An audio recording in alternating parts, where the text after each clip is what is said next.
કે જે સોશિયલ મીડિયાના જે ટ્રોલ્સ હોય છે કે લોકો ભલે એમ કહે કે આલોચનાઓ પચાવતા સ્વીકારો, ભાઈ બધું કહેવાની વાત છે. એક છોકરીની ઉપર ગાળો લખેલી હોય ને ત્યારે એ છોકરી ઉપર શું માનસિક એની અસર થાય ને એ તો તમારી બેન દીકરીને તમે પૂછો. તમારી આસપાસ લાખોની ભીડ કેમ ન હોય, પણ તમારું લક્ષ્ય એક જ હોવું જોઈએ.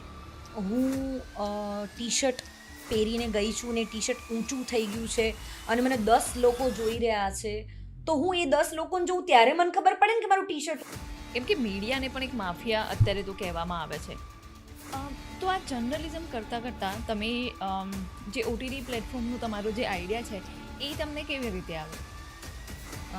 મને કહેતાંય બહુ જ પ્રાઉડ ફીલ થાય કે આખા વર્લ્ડનું ફર્સ્ટ ઓટીટી છે મારું.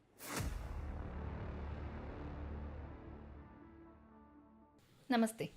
આજના આપણા જે ગેસ્ટ છે એ એક એવા બોલ્ડ અને બ્યુટિફુલ લેડી છે જેને સાંભળીને તમને ખૂબ જ મજા આવશે. એમને જર્નલિઝમથી લઈને બિઝનેસ સુધી અને પોલિટિક્સ સુધીમાં પણ ઝંપલાવ્યું છે. હવે એ બીજેપીની એક રિસર્ચ ટીમના પાર્ટ છે જેમને પોતાની જિંદગીના 2 દાયકા જર્નલિઝમ અને મીડિયાને આપ્યા છે અને એ પોતાનો એક બિઝનેસ પણ રન કરી રહ્યા છે જેનો આશય છે સ્ત્રી સશક્તિકરણ, જે સ્ત્રીઓ માટે કંઈક કરવા માંગે છે. પણ એમના જીવનના એટલા ખૂબ અનુભવો સારા છે અને એ એટલા સરસ વ્યક્તા છે અને જીવનના દરેક પહેલુંને લઈને એમના અનુભવોથી એ એટલી સરસ સમજણ આપે છે લોકોને કે એનાથી બધાને ફાયદો થાય અને આ લેડી બધાને મદદ કરવાનો ટ્રાય કરી રહ્યા છે. આપણે વાત કરી રહ્યા છે જિજ્ઞાબેનની. તો ચાલો એમને પોડકાસ્ટમાં મળીએ અને એમની જોડે વાત કરવાની મને ખૂબ મજા આવી છે અને તમને લોકોને પણ એમની વાતો સાંભળીને જરૂરથી પ્રેરણા મળશે અને ખૂબ જ મજા આવશે. અને હા, આ ચેનલને સબસ્ક્રાઈબ કરવાનું ના ભૂલતા અને બેલ આઇકન પણ દબાવી દેજો અને તમારા બધા જ મિત્રો જોડે પોડકાસ્ટને શેર કરો, એમને પણ ખૂબ મજા આવશે. આવજો. નમસ્તે જિજ્ઞાબેન. નમસ્તે. સ્વાગત છે તમારું ગુજરાતી મેળોમાં. પહેલાં તો હું એ વાતથી સ્ટાર્ટ કરવા માંગીશ જે આપણે હમણાં થોડી વાર પહેલાં વાત કરતા હતા કે જે સોશિયલ મીડિયાના જે ટ્રોલ્સ હોય છે એને ટેકલ કરવા માટે તમે શું કર્યું? તમે જે તમે વાત કરી એ જણાવો અમને. જો સોશિયલ મીડિયાના ઉપયોગને તો આપણે બધા સમજીએ છીએ કે કેવી રીતે ક્યાં કેટલો કરવો જોઈએ. આઈ થિંક મેં લગભગ 2016 કે 17 સમથિંગમાં એક વિડીયો બનાવ્યો ન્યૂઝીલેન્ડથી. અને એ વિડીયો ત્યાંનો આપણા કરતાં 5-6 કલાક એ દેશ આગળ છે અને મને મતલબ જરા પણ ખ્યાલ નહોતો કોઈ કંઈ વાયરલ થવા માટે નહીં, જસ્ટ એમ ખાલી તમને, અને વાયરલ શું એ પણ ખબર તો ત્યારે પડતી જ નથી એમ. આજથી 7-8 વર્ષ પહેલાં કે 10 વર્ષ પહેલાં તમને વાયરલનું એટલું તમને ખબર નથી કે તમારે અલ્ગોરિધમમાં કેવી રીતે આવવું, રાઈટ? તો મેં તો એક વિડીયો નોર્મલી બનાવ્યો અને બનાવીને મૂકી દીધો અને પછી હું તો સૂઈ ગઈ અને અહીંયા તો દિવસ ચાલે એટલે જ્યારે હું બીજે દિવસે સવારે ત્યાં ઉઠી તો મારો મોબાઈલ હેંગ થઈ ગયો આખો. ધડાધડ કમેન્ટ્સ આવે ને હું એકદમ ગભરાઈ ગઈ કે આ શું થઈ ગયું એમ. અને લિટરલી મને કંઈ ખબર જ ન પડે કે મારે શું કરું. તો હું એને બહુ જ ગંદી કમેન્ટ્સ, ગાળો લખે લોકો, તમારા મા બાપ પર ગાળો લખે, તમારા ચરિત્ર પર ગાળો લખે, તમારા હસબન્ડ પર ગાળો લખે અને શુંનું શું લોકો લખે. મતલબ લિટરલી એવું થઈ ગયું કે મતલબ 2 દિવસ તો હું એ ટ્રોમામાં રહી કે મેં શું કરી નાખ્યું, વિડીયો ડિલીટ મારી દઉં કે શું એમ. 2 દિવસ સુધી હું એક કમેન્ટ્સનો જવાબ આપતી રહી, કમેન્ટ્સ હાઈડ કરતી રહી, કમેન્ટ્સ ડિલીટ કરતી રહી, જાતનું કરતી રહી. અને કેવું છે ખબર, લોકો છે ને કમેન્ટ જોઈને કમેન્ટ કરે છે કે કોઈ એક ગાળવાળી કમેન્ટ કરી દીધી હોય ને તો એને ગાળ લખવાની હિંમત આવી જાય એટલે એ ગાળ લખી દે. તો તમે તો એક સામાન્ય વ્યક્તિ તરીકે શું કરો કે ગાળને હાઈડ કરો કાં તો ડિલીટ મારો. 2 દિવસ આ ગાળો છે ને તમારા મગજ પર બહુ જ હાવી રહે, ભયંકર હાવી રહી. અને કદાચ કોઈ સામાન્ય છોકરી સાથે પણ આવું જ થાય અને જે મારી સાથે થયું. પણ હું માનું છું કે હું સામાન્ય નથી. હું પણ માનું છું. તો 2 દિવસ પછી આપણે જાતે બહાર આવી ગયા અને કોઈ વિડીયો ડિલીટ નહીં થાય એવું નક્કી કરી લીધું. કમેન્ટ્સ વાંચવાની જ નહીં. અને આજની ડેટમાં હજારોની સંખ્યામાં બ્લોક લિસ્ટની અંદર લોકો પડ્યા છે જેને મેં બ્લોક કરી દીધા. કમેન્ટ વાંચવાની નહીં. અને એક આ લાંબી પ્રોસેસ બાદ પછી તો બહુ બધા વિડીયોઝ વાયરલ થયા મારા અને એમાં પણ કમેન્ટ્સની ને ટ્રોલ થવાની આદત પડી ગઈ મારી. એ મને ધીરે ધીરે પચતું થઈ ગયું કે લોકો ગાળો લખે છે. Okay fine. પણ હવે એક પ્રેક્ટિસ પડી ગઈ છે કે ખરાબ કમેન્ટ પર ધ્યાન જ નથી જતું. મેં તમને પહેલાં કીધું એમ કે લોકો ભલે એમ કહે કે આલોચનાઓ પચાવતા સ્વીકારો, ભાઈ બધું કહેવાની વાત છે. એક છોકરીની ઉપર ગાળો લખેલી હોય ને ત્યારે એ છોકરી ઉપર શું માનસિક એની અસર થાય ને એ તો તમારી બેન દીકરીને તમે પૂછો તો જ ખબર પડે, એ Correct. ટ્રોલર્સ હોય એને. તો પછી ધીરે ધીરે તમારા માઇન્ડને એક પ્રેક્ટિસ પડી જાય કે તમને છે ને સારી સારી કમેન્ટ્સ જ દેખાય. તમે એ હાઇલાઇટ ઓટોમેટિક તમારી નજરની સામે એ જ કમેન્ટ્સ થાય. અધરવાઇઝ જે ખરાબ કમેન્ટ હોય એના પર તો તમે ધ્યાન જ ના આપો, અને હું તો બિલકુલ નથી આપતી, હું વાંચતી જ નથી એમ કહું તો ચાલે. મને ધ્યાન જ નથી જતું, અને એ બધું ધ્યાન આપીને આપણા મગજની દહીં કરવાની બેટર દેન. મને આદત છે કે હું બધી કમેન્ટ્સ વાંચું બી છું, બધી કમેન્ટ્સના જવાબ આપું છું. એટલે ઇનિશિયલી પ્રોબ્લેમ થતો મને, હું પણ ગુસ્સામાં આવીને લખતી, ઓબ્વિયસલી ગાળો ના લખી પણ જવાબ તો આપી દેતી. ધીરે ધીરે મેં ઇગ્નોર કર્યું, કેમ કે મને અમુક લોકોની પેટર્ન દેખાઈ ગઈ કે આ લોકો છે ને ખાલી નોટિસ કરો તમે એમને એટલા માટે એ તમને આવું લખે છે કે મને કોઈ નોટિસ કરે. એટલે ધીમે ધીમે છે ને મેં અવોઇડ કરવાનું ચાલુ કર્યું. અને એનો છે ને એક બીજો મિનિંગ પણ લોકો કાઢતા થઈ ગયા છે કે તમે કોઈની કમેન્ટને હાર્ટ આપો તો એનો મતલબ એમ નહીં કે હું તને પ્રેમ કરું છું. ઇટ્સ લાઈક, કમેન્ટને લાઈક કરી છે ભાઈ. બરાબર. તમે કોઈના મેસેજમાં ડાયરેક્ટ રિપ્લાયમાં જવાબ આપો અને તમે એને હાર્ટ આપો કે સ્માઇલી આપો કે એક પેલો લવ વાળો ફેસ આવે છે એ આપો, એ સ્માઇલી આપો, તો એનો મતલબ એમ નહીં કે દોસ્ત મને તારી સાથે પ્રેમ થવા લાગ્યો છે. તો એ તો પછી એનો પાછો મિસયુઝ થાય અને એ બીજા 4-5 લોકોને બતાવે કે જો આણે મને આવું હાર્ટ વાળું મોકલ્યું. તો બેટર દેન કે એવા લોકોને પણ હાર્ટ પણ ના આપવા. એટલે છે ને બહુ એક ક્લિયર કહું ને તો લોકોને બહુ ભાવ નહીં આપવાનો.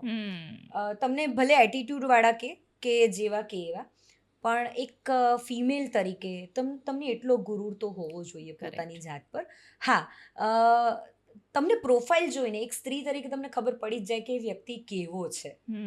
તમને જ્યારે કોઈ કમેન્ટ કરી રહ્યું છે તો એ આપણી અંદર એ સિક્સ સેન્સ છે જ, આપણને ખબર જ છે કે એ કયા આશયથી તમને કમેન્ટ કરી રહ્યો છે, એ કયા આશયથી તમને મેસેન્જરમાં મેસેજ કરી રહ્યો છે. એના શબ્દો પરથી તમે એને ઓળખી શકો છો કે એ વ્યક્તિ શું તમને કહેવા માંગે છે. તો સોશિયલ મીડિયા છે ને આમ જોવા જઈએ તો જે લોકો બહુ નથી વાપરતા એમને થોડું ટ્રિકી લાગે, પણ હું તો બહુ વર્ષોથી હવે આમાં યુઝ ટુ થઈ ગઈ છું. તો મને કહું ને કે નાઇસ પિકથી લઈને એનાથી આગળની કમેન્ટ્સની આદત પડી ગઈ છે. પણ કદાચ તમે બોલ્ડ છો આટલા, બીકોઝ એક જર્નલિસ્ટ રહી ચૂક્યા છો તમે, એટલે તમે બધી જ ટાઈપના લોકો, બધી જ ટાઈપના પ્રાણીઓ, અજીબ અજીબ લોકો જોડે તમે કામ કરેલું, તમને એટલે એનો એક્સપિરિયન્સ વધારે છે. એ ચોખ્ખું આમ તમે જે વાત કરો ને એમાં પણ દેખાઈ આવે કે ઓકે, જે તમારો લોકો માટેનો એક્સપિરિયન્સ છે એના થ્રુ તમે ઘણું બધી વસ્તુ તમે એવી અવોઇડ કરી શકો કે ઓળખી શકો કે ભાઈ. પણ નોર્મલી બિચારા અત્યારના ઇન્ફ્લુએન્સર્સને થોડું ડિફિકલ્ટ થઈ જાય. હું તમને એમ કહું, પહેલી પ્રેક્ટિસ જર્નલિઝમમાં એ આવે તમારી, જ્યારે તમે યુઝ ટુ થતા થાવ ત્યારે કેમેરાની પાછળ ઊભેલો દર્શક જે લાખોની સંખ્યામાં છે, કરેક્ટ, એ તમને કેવી રીતે જુએ છે તમને ખબર છે? નથી ખબર. રાઈટ. તમે જ્યારે ફિલ્ડ પર જાઓ છો, હજારોની સંખ્યામાં તમારી આસપાસ લોકો છે.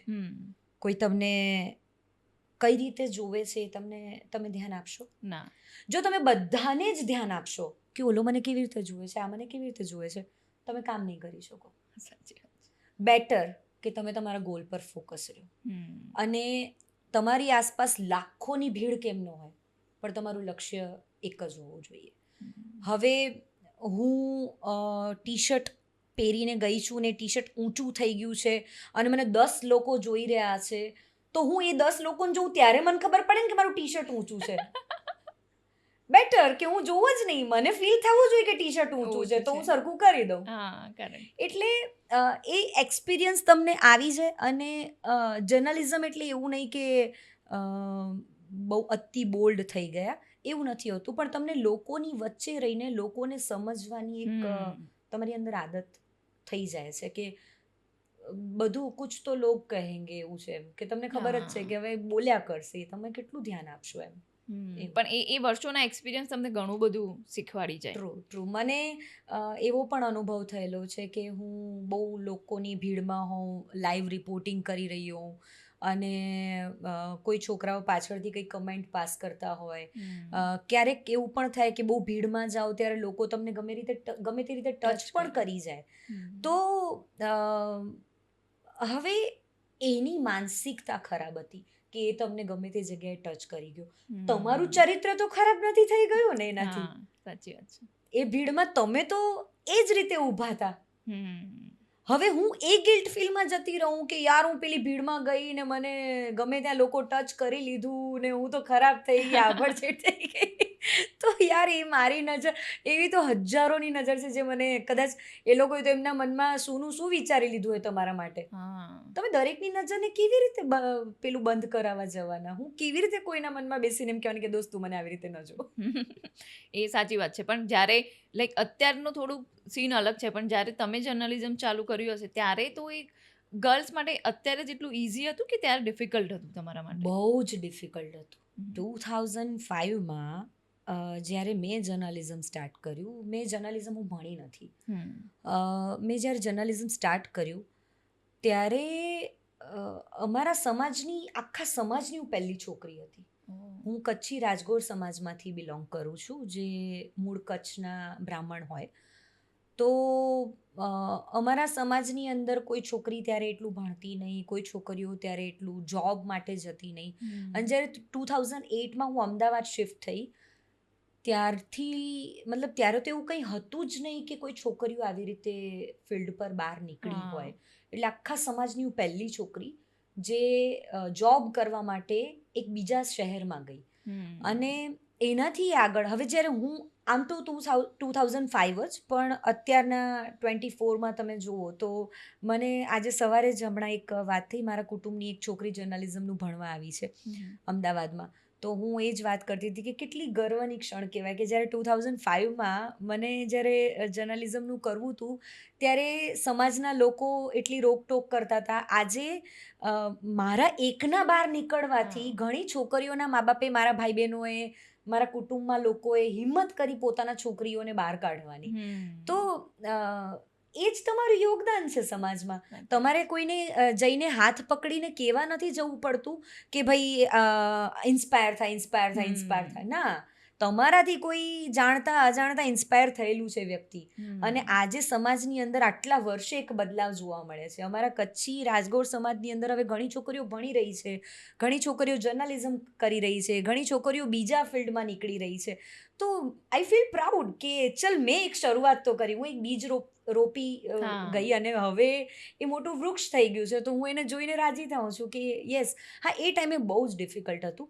આમ પણ પેલી રીતે પણ બહુ ડિફિકલ્ટ હતું કે ચલો સામાજિક રીતે તો હતું જ, હમ. પણ તમારા માટે પણ બહુ ચેલેન્જિંગ હતું કે રોજ બાઇક પર બેસીને કેમેરામેન સાથે તમારે શૂટ પર જવાનું. હમ.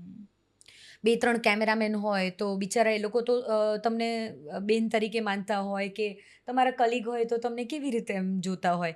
તો એ તમને ઘરે મૂકવા આવે તો લોકો એવી રીતે વિચારે કે જો રોજ અલગ અલગ છોકરા જોડે બાઇક પર બેસીને આવી રહી છે. એટલે તમારી સોસાયટીમાંથી જે બોલે લોકો એ પણ હમ. તમારા ઘરનાએ ફેસ કરવું પડે.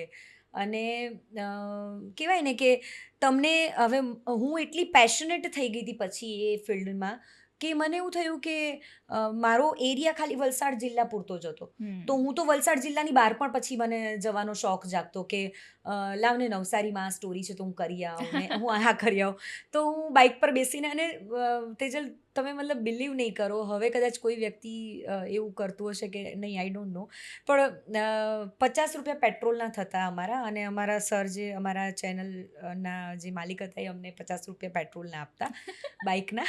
તો મેં એક વખત એમ કીધું કે એક મહિલાની સ્ટોરી હતી જે પેસેન્જર જીપ ચલાવી રહી હતી અને એ હમ. ચીખલીમાં હતું, નવસારીના.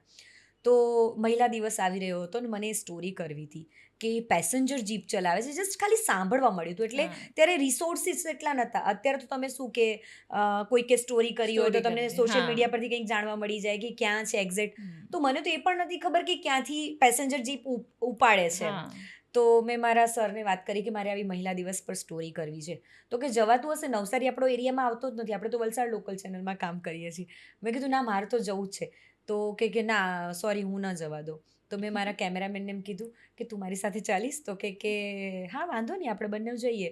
પણ એ કે પછી પેટ્રોલના? તો મેં કીધું હું તને 100 રૂપિયા આપીશ. અને મેં મારા ખિસ્સાના 100 રૂપિયા કાઢીને એ ટાઈમે હું એક પેસેન્જર જીપ ચલાવતી મહિલાની સ્ટોરી કરવા ગઈ હતી. એટલે તમે વિચાર કરો કે તમારું પેશન તો તમે ફોલો કરી રહ્યા છો, પણ એ સ્ત્રી સશક્તિકરણનું જે એક મનમાં તમને ખબર નથી કે આ સ્ત્રી સશક્તિકરણ કહેવાય. તમે કંઈ એ એમ સાથે નહોતા નીકળેલા, પણ તમને એમ હતું કે યાર કોઈ મહિલા પેસેન્જર જીપ ચલાવે છે, તો તમે તમારા ખિસ્સાના 100 રૂપિયા ખર્ચીને સ્ટોરી કરવા ગયા. અને સ્ટોરી બતાવવાની તો ભલે મારે ત્યાં જતી. અને એવું તો બધું વલસાડમાં બહુ બધા એવા કામ કરી લીધા. એક ફેક સ્કૂલ ચાલી રહી હતી CBSE બોર્ડની, તો એના માટે વર્ક કર્યું, એને બહાર પાડી. એવું ઘણું બધું નાનું નાનું નાનું વર્ક કરતું ગયું, જે મને મારા પેશનમાં ફોલો ક્યારે થઈ ગયું મતલબ એ મને ખબર જ ન પડી. અને એ કર્યા પછી જ્યારે તમે અમદાવાદ જ્યારે શિફ્ટ થયા, જ્યારે મોટા જે બ્રાન્ડ જેને કહી શકીએ એવા ન્યૂઝ ચેનલ જોડે બી તમે ખૂબ સરસ કામ કર્યું છે, તો એ દરમિયાન તમને કેવા એક્સપિરિયન્સ થાય કે એક વલસાડ જેવી જગ્યાથી આવી અને અમદાવાદની ચેનલમાં કામ કરવું, એ કેટલો ફર્ક હતો એમાં? બહુ જ મોટો, મતલબ તમે એક જમીનથી આસમાનના સિતારા બની ગયા છો. અને એકદમ એક ગ્લેમર વર્લ્ડ કે લોકલ ચેનલની અંદર તમે મેકઅપ પણ નહોતા કરતા ન્યૂઝ પર જવા ટાઈમે, રાઈટ? અને અહીંયા આવ્યા તો તમારા મેકઅપ આર્ટિસ્ટ છે, તમારે આવતા વેત જ કપડાં ચેન્જ કરીને તમારા બ્લેઝર પહેરવાનું છે, વોઇસ ઓવર માટે એક સ્પેશિયલ રૂમ છે, તમારે કોમ્પ્યુટર પર વર્ક કરવાનું છે. તો એ તો એક બદલાવ હતો જ જીવન માટે. અને એ બધું ચેલેન્જિંગ પણ હતું. ટેલિપ્રોમ્પ્ટરની અંદર ન્યૂઝ વાંચવાના છે. અમે તો પેલા પત્તા આમ ઊંચા કરી કરીને ન્યૂઝ વાંચતા હતા. અને એકદમથી ટેલિપ્રોમ્પ્ટર વાંચવાનું આવે. તો એ હતું, એ બધું બહુ ચેન્જીસ હતા અહીંયા. બીજું કે તમે એક શહેરથી બીજા શહેરમાં આવો છો, ત્યારે તમને રહેવા માટે પણ બહુ તકલીફ પડતી હોય છે. કે અહીંયા હું આવી ત્યારે 2008ની અંદર પીજીની લાઈફ સ્ટાર્ટ થઈ, કે પીજીમાં રહેતી થઈ હું. અને ખાવા પીવાના ઠેકાણા નહીં. 15 દિવસની અંદર 15 ટિફિન બદલી કાઢ્યા હશે, મને ખાવાનું જ ન ભાવે. કે કેવી રીતે, અને બહુ મતલબ ટફ દિવસો હતા. એક બેડ હતો સિંગલ, અને એ બેડ પર ઊંઘવાનું.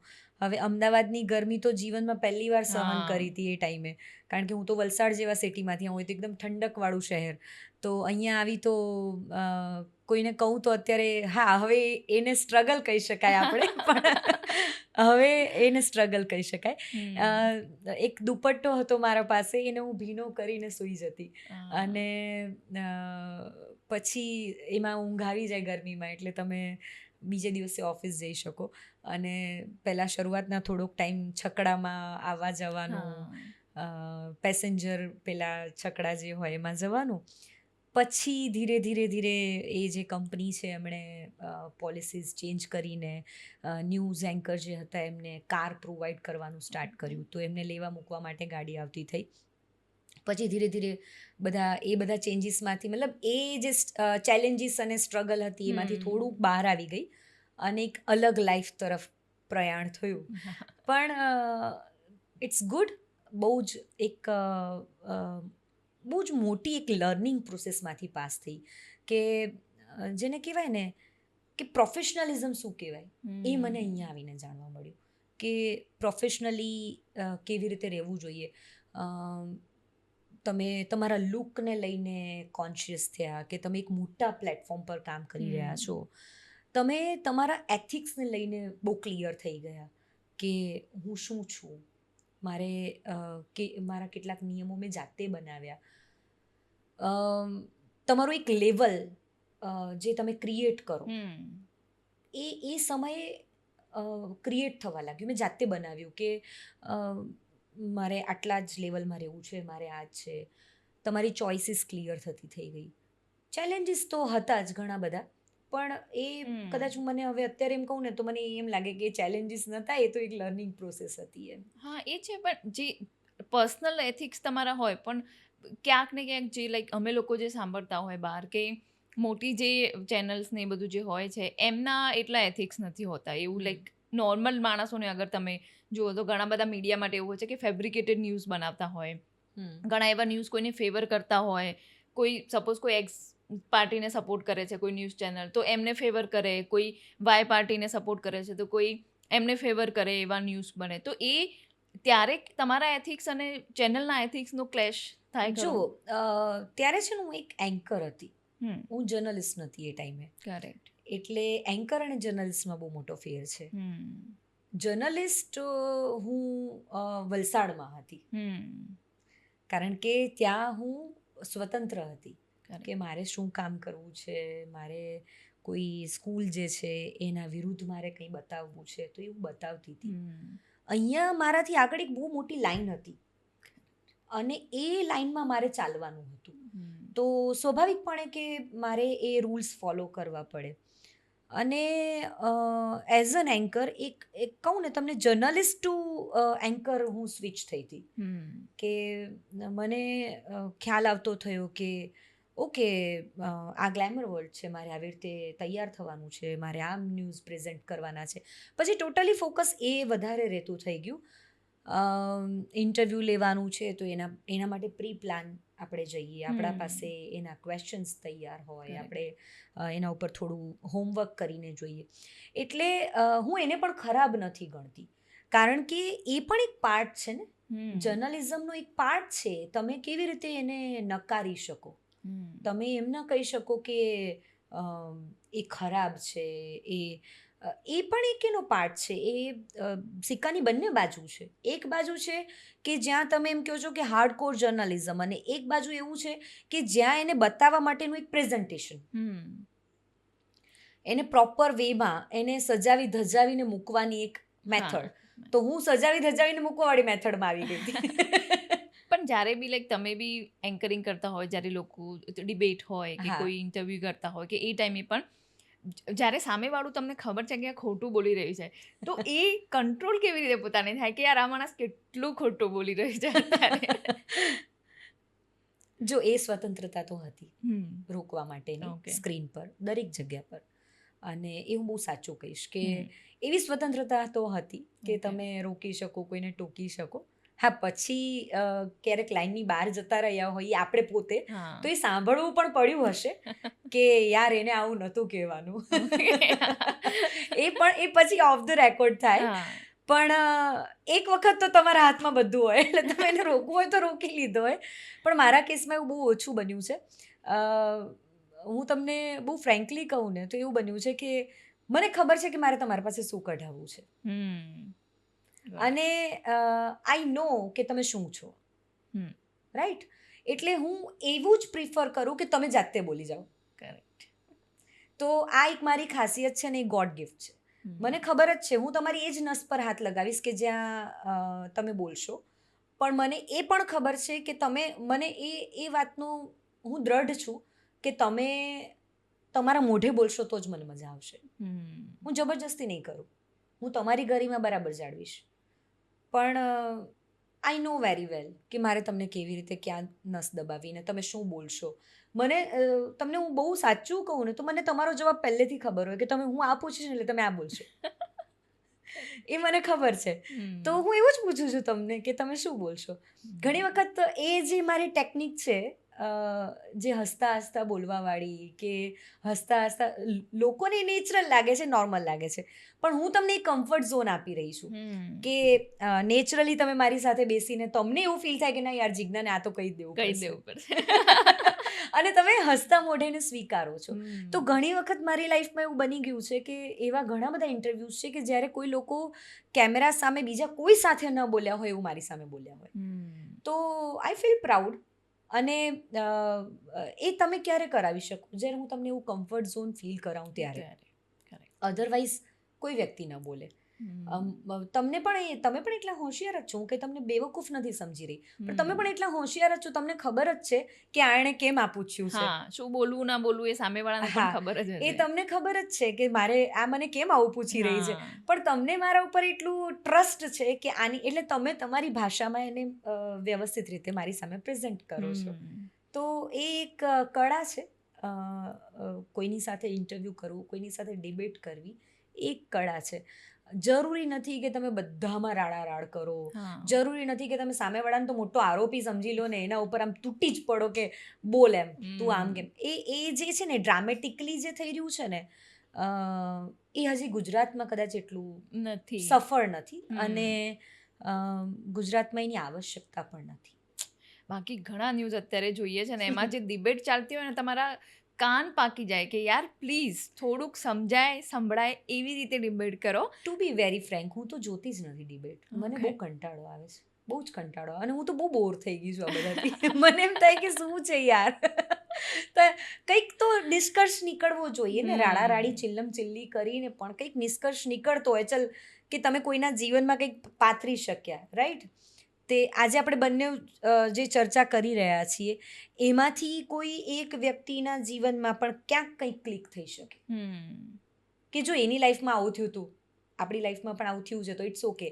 કોઈને હિંમત મળે, કોઈને માત્ર શબ્દથી પણ હિંમત મળી જાય, તો કંઈક તો મળવું જોઈએ ને માણસને. તો મને એવું કંઈ નથી મળી રહ્યું. મને ઇન્ફોર્મેશન જોતી હોય તો હું બીજી ઘણી બધી જગ્યા છે જ્યાંથી હું કલેક્ટ કરી લઉં છું ઇન્ફોર્મેશન. તો વાય એમ હું શું કામ આ રાડા રાડી સાંભળું ને શું કામ મારો અડધો કલાક બગાડું. પણ અત્યારે તો ટીઆરપી નો ખેલ છે ને બધા ન્યૂઝ ચેનલ. જો હવે તમને સાચું કહું ને, આમ જોવા જઈએ તો ગુજરાતી ન્યૂઝ ચેનલની અંદર ઓલમોસ્ટ ડિબેટ બંધ થઈ ગઈ છે. ડિબેટ્સ બહુ ઓછી ચાલે છે, અને જે ચાલે છે એમાં પણ લોકોને ખબર જ છે કે કયો એજન્ડા છે, શું છે, શું ચાલી રહ્યું છે. આઈ હોપ કે ડિબેટનો થોડો ટ્રેન્ડ ચેન્જ થાય, કે એને લોકો થોડા અલગ રીતે પ્રેઝન્ટ કરતા થાય, જેથી કરીને લોકોને ગમે. બહુ ઓછી ટીઆરપી આવતી હોય છે ડિબેટ શોની. આ બહુ જ એક વાસ્તવિકતા છે. પણ તેમ છતાંય ન્યૂઝ ચેનલ એટલે ડિબેટ, એ એમનું એક ફોર્મેટ છે, ચલાવવું પડે તો એ ચલાવતા હશે. પણ એવું નથી કે સાવ વાહિયાત કક્ષાએ, પણ ઘણી ચેનલ્સ એવી પણ છે કે જે બહુ સારી સારી ડિબેટ કવર કરે છે, બહુ સારા સારા ટોપિકને એ લોકો લેતા હોય છે. તો એ કંઈક વર્ધી હોય છે કે ઓકે તમે આમાંથી કંઈક નીકળ્યું, કંઈક શીખ્યા, કોઈકને ફાયદો થયો, કોઈક માટે બોલ્યા, એ વસ્તુ જુદી છે. હા, અમુક 2-4 શોઝ એવા છે જે લોકોમાં પોપ્યુલર પણ છે, અને લોકો એક સારી ઇન્ફોર્મેશન આપે છે અને લોકો એને પસંદ કરે છે. ટ્રુ, એટલે એની જ ટીઆરપી આવે છે. બાકી બધા ટીઆરપીમાં પછી તમારે, હવે હું તમને એમ કહું કે 8 વાગ્યાનો શો છે, ફોર એક્ઝામ્પલ અમે ડિબેટનો રાખ્યો છે, કોઈ પણ ચેનલ XYZ 8 વાગ્યાનો ડિબેટનો શો રાખ્યો છે, તો હવે એમણે તો કમ્પલસરી રોજ 8 વાગે એક ડિબેટ ચલાવવી જ પડશે. આજે કંઈ ટોપિક હોય કે ન હોય, રાઈટ? એ લોકો એને બ્રેક નહીં કરી શકે. ટીઆરપી આવતી હોય કે ના આવતી હોય, પણ એમણે 8 વાગે એ શો રાખવો પડશે. તો હવે એને કેવી રીતે એ લોકો તોડે? હવે દર્શક તરીકે હું આવું માનું છું, મોટા ભાગનો વર્ગ હશે કે જેને ગમતું હશે, પણ મને એવું લાગે, કારણ કે હું એ પ્રોસેસમાંથી પાસ થઈ છું, તો મને એમ થાય છે કે ઓ યાર હવે નહીં જોવાય મારાથી, હવે મારાથી સહન નથી થતું, તો હું નથી કરતી. હા, અને તમને તો ઘણા બધાની લાઈક સચ્ચાઈ પણ ખબર હોય. દર્શક તરીકે અમને ભલે ના ખબર હોય, પણ ઓન કેમેરા શું છે એ અલગ વસ્તુ છે. અને તમને તો ઓફ કેમેરા પણ ઘણી બધી ન્યૂઝ મળતી હશે કે કોઈ કોન્ટ્રોવર્શિયલ છે કે કંઈ એવું હોય, તો તમને તો મળી જ જાય. ખબર જ હોય કે આ શેના માટે શું બોલી રહ્યા. મેં તમને એમ કીધું કે જો અમને એ ખબર હોય કે તમે આગળ શું બોલશો, તો મને એ તો ખબર જ હોય કે આ શેના માટે બતાવી રહ્યા એજન્ડા. કોઈ વખત, ઘણી વખત હિડન એજન્ડા અત્યારે બહાર ના આવ્યા હોય કોઈ વ્યક્તિના, પણ રહેતા થોડા ટાઈમની અંદર એ હિડન એજન્ડા પણ બહાર આવી જ જાય. એટલે એ કોઈ મતલબ નથી એમ.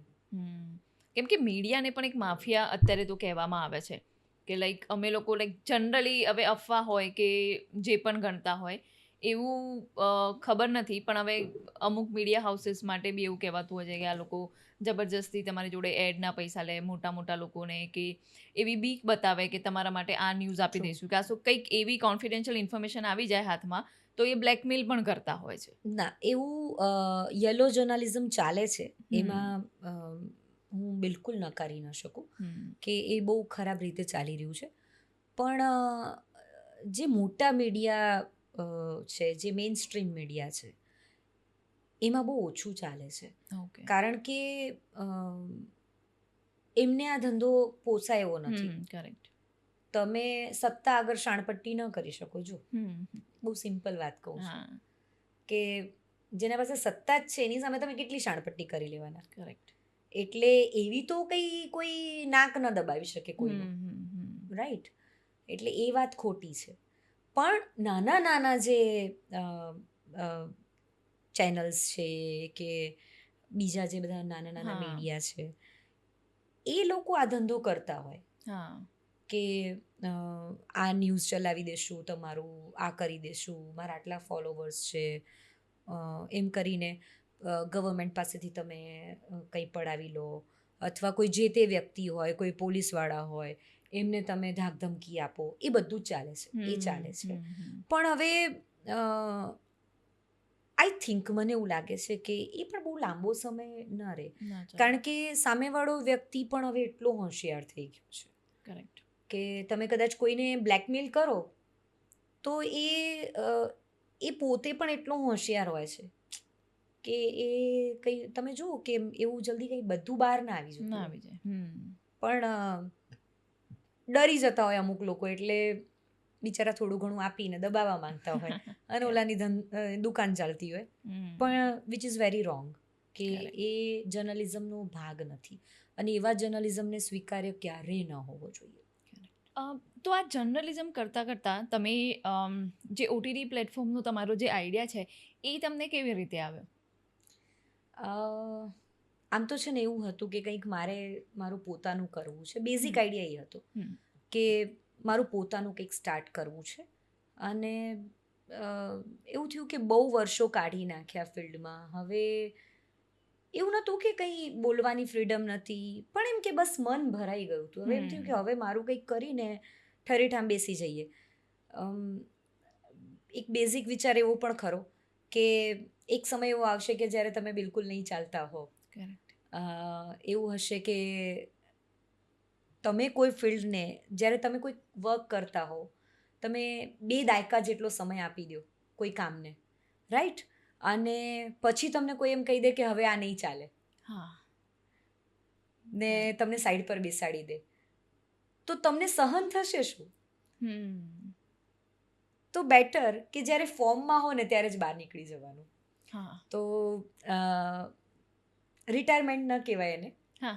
પણ સચિન તેંડુલકર પણ એમ કે ઓકે ફાઇન, હવે મારે નથી રમવું. હા, હમણાં વિરાટ અને રોહિતે એટલે શું એનો કર્યું છે. મતલબ એ ઘરડા થોડી થઈ ગયા. Of course. પણ જ્યારે તમે ફૂલ ફોર્મમાં હો, એ એક સ્પોર્ટ્સમેન સ્પિરિટ કહેવાય કે તમે લાઈફમાં મસ્ત રમ્યા છો. હા. તો જ્યારે તમે ફૂલ ફોર્મમાં હો ત્યારે ફિલ્ડ છોડી દેવું, મજામાં જ. તમને કોઈ કાઢે, તમને કોઈ સાઈડ ટ્રેક કરે, એ બધાની બહુ રાહ નહીં જોવાની Correct. કે તમને કોઈ રિટાયરમેન્ટ આપે.